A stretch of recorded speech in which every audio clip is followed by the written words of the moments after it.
జాతీయ బీసీ సంక్షేమ సంఘం అధ్యక్షుడు ఆర్ కృష్ణయ్య గారి ఆధ్వర్యంలో జరిగిన గత కొన్ని సంవత్సరాలుగా జరుగుతున్న పోరాటానికి నిదర్శనంగా ప్రభుత్వం గత కొంతకాలంగా వివిధ విభాగాల్లోని ఉద్యోగాల భర్తీకి నోటిఫికేషన్లు ఇస్తున్నది. దీనికి మేము ప్రభుత్వాన్ని అభినందిస్తున్నాం.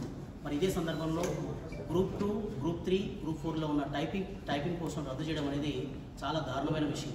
ప్రభుత్వ సంస్థల్లో ప్రభుత్వ రంగ వివిధ శాఖల్లో సమాచార మార్పిడికి ఒక ఉత్తర్వులని గవర్నమెంట్ జీవోగా మార్పు చేయడానికి టైపిస్ట్ అనేది ఒక కీలకమైన పోస్టు. మరి అలాంటి కీలకమైన పోస్టుని రద్దు చేసి మరి ఎవరిని తీసుకొచ్చి పెడదాం అనుకుంటారు అక్కడ అనేది అర్థం కాని విషయం.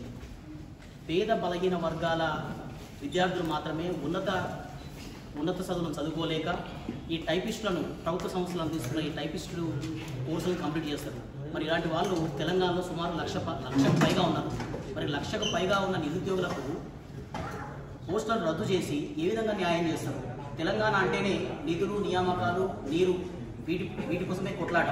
మరి ఇలాంటి కొట్లాటలు తెలంగాణ ఏర్పడిన తర్వాత కూడా 1,00,000 మందికి పైగా టైపిస్టులు కోర్సు కంప్లీట్ చేసిన వాళ్ళు మళ్ళీ పోస్టులను రద్దు చేయడం ద్వారా పోస్టులు కావాలని చెప్పేసి మళ్ళీ ఇప్పుడు మన సొంతం సాధించుకున్న రాష్ట్రంలో ఈ పోస్టుల కోసమై పోరాటం చేయడం అనేది చాలా దారుణమైన విషయం.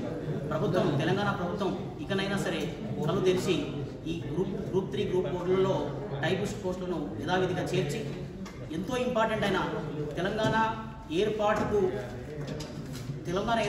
ముందుకొచ్చిన జీవో కూడా ఒక టైపిస్ట్ ద్వారానే అది ఆ ఉత్తర్వులు అనేది అక్షర రూపం దాల్చి బయటకు వస్తాయి. కాబట్టి ఏ డిపార్ట్మెంట్లో అయినా ఎలాంటి సంస్థల్లో అయినా టైపిస్ట్ అనేది చాలా ఇంపార్టెంట్ కీలకమైన పోస్ట్. కాబట్టి ఇలాంటి పోస్టులు రద్దు చేయొద్దని ప్రభుత్వాన్ని కోరుతూ మీరు వీలైన తొందరగా వీటిని పోస్టులో చేర్చాలని, ఒకవేళ చేర్చలేని పక్షంలో ఆర్ కృష్ణయ్య గారి ఆధ్వర్యంలో మేము పోరాటాన్ని మరింత ఉధృతం చేస్తామని తెలియజేస్తున్నాం.